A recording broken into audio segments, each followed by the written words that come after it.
এই যে বড় বউ, ওকে নিয়ে পীড়িত করলেই চলবে? এদিকে টেবিলের উপর যে এটো বাসনগুলো পড়ে রয়েছে সেগুলো মাজা কষা করবে কে? হ্যাঁ, কটা ঝি চাকর আছে? যাচ্ছি মা।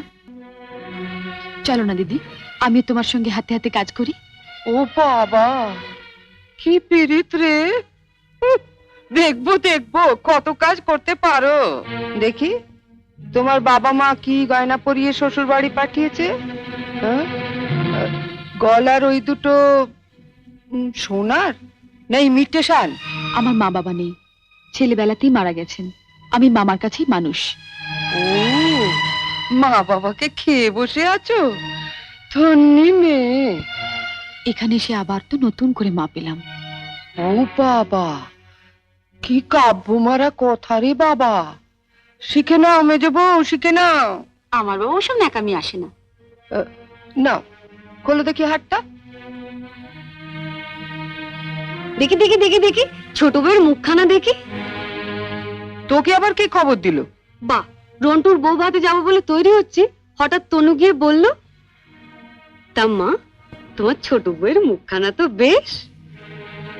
এই দেখ তো, ওর গলার হারটা সোনার না ইমিটেশন? আমার তো মনে হয় ইমিটেশন।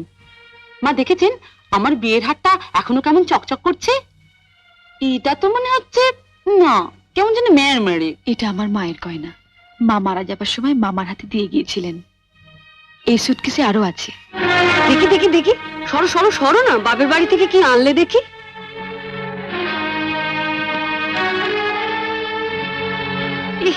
এ কি শাড়ি গো! ই মেয়ে, এ নিশ্চয়ই কোনো ভিখারি বাড়ির মেয়েকে বিয়ে করেছে তনু। আমাদের বাড়ি ঝিরাও এর কাপড় পরে না।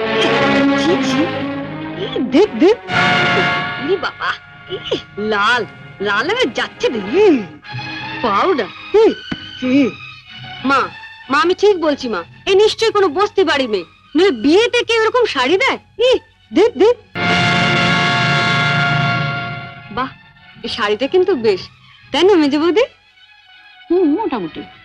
হ্যাঁ মা, আমাদের এখন আমাগুলো মানিয়েছে। খুব সুন্দর মানিয়েছে, ভালো, খুব সুন্দর। আমি এই শাড়িটা নিয়ে যাচ্ছি, রন্টুর বউ ভাতে পরে যাবো। শোনো, রাত্রিবেলায় ভালো করে আমি এসে সুটকেসটা ঘেটে দেখবো, কিছু যেন শরীর রেখো না। মা, নজর রেখো। শাড়িটা রেখে যাও। রেখে যাবে মানে? শুনলে না, ও এটা পরে ওর বন্ধুর বউ ভাতে যাবে। বউ ভাতে যাবে? নিজের শাড়ি পরে যাক। বড়লোক বাড়ি বউ ভিখিরি মেয়ের শাড়ি ধরে টানাটানি করছে কেন? ও মা, মেয়ের কি চোপা গো! আসতে না আসতে। আমি বলছি শাড়িটা ছাড়ো। না, আপনার মেয়ে না বলছিল আমার মামা যেসব শাড়ি দিয়েছে তা নাকি ওদের বাড়ি ঝিও পড়ে না? তামা, আপনি আপনার মেয়ের বিয়েতে এমন একটা শাড়িও দিতে পারেননি যেটা পরে রন্টুর বউ ভাতে যেতে পারে? আপনি তো দেখছি মা আমার মামার চেয়ে বেশি বিকিরি। কি কি বললে তুমি আমার মাকে? বুকে খুব বাজলো না? ঠিক আমার বুকেও এমনি করে বেজেছিল যখন তুমি আমার পিতৃতুল্য মামাকে বিক্রি বলেছিলে। চুপ কর ছোট। না, তুমি তো যত নষ্টের গোড়া। ও আসার সঙ্গে সঙ্গে 7 তাড়াতাড়ি কেন নিজের ঘরে নিয়ে এলে এবার বুঝতে পারছি। এর মধ্যে ওর কানে বিষ ঢেলে দিলে। দিদি কোথায় বিষ পাবে যে ঢালবে? আপনি আর আপনার মেয়ে তো বিষের জমিদারি নিয়ে রেখে দিয়েছেন। ছোট, শাড়িটা দিয়ে দে। না, আমার মামা খুব গরিব, বিয়েতে আমাকে ভালো শাড়ি না দিতে পারলেও এই শাড়িটা অনেক কষ্টে কিনে দিয়ে বলেছিলেন বাড়ি যিনি গুরুজন তার পায়ে দিয়ে প্রণাম করো।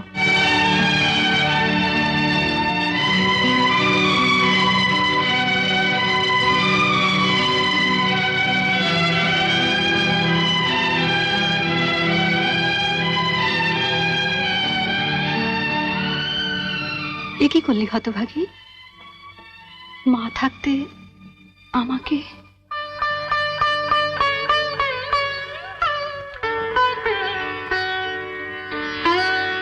ছোটবেলায় মাকে হারিয়েছি, কত আশা নিয়ে বাড়িতে এসেছিলাম, নতুন করে আবার মাকে পাবো। কিন্তু বড়দি, ওনার যা মূর্তি দেখলাম এ তো মায়ের মূর্তি নয়। শাড়ি দিয়ে প্রণাম করলে আমার মরা মায়ের হাতটা কষ্ট পাবে। শুনলে মেজে বৌদি, শুনলে? যত বড় মুখ না তত বড় কথা। ঠিক আছে, রন্টুর বৌভাত থেকে আসে, তারপর তোমার হচ্ছে। দাঁড়াও, যাবার আগে ছুঁড়ে ছুঁড়ে যে শাড়িগুলো ফেললে সেগুলো সুটকেসে তুলে দিয়ে যাও। তুমি বড়লোক বাড়ির বউ, তোমার বাড়িতে 10-20টা ঝি থাকতে পারে, কিন্তু এই বাড়িতে তো ঝি নেই, তাই কাজটা তোমাকেই করে যেতে হবে। কি হলো, তোলো। ছেড়ে দে ছোট। তুমি চুপ কর বড়দি। রন্টুর বউ ভাতে যেতে গেলে কিন্তু এই কাজটা করে দিয়ে যেতে হবে ঠাকুরজি। আমার বাড়িতে? মা, কি ডাকাত মেয়ে রে বাবা। যাই, ওনাকে বলি গিয়ে যায়। তুমি কোথায় যাচ্ছ? শাড়িগুলো তোলো। মেজ বৌদি, ও বড় বৌদি, ছাড়। ছেড়ে দে ছোট, ছেড়ে দে, নইলে কিন্তু রন্টুর বউ ভাতে যেতে দেবো না। তোলো।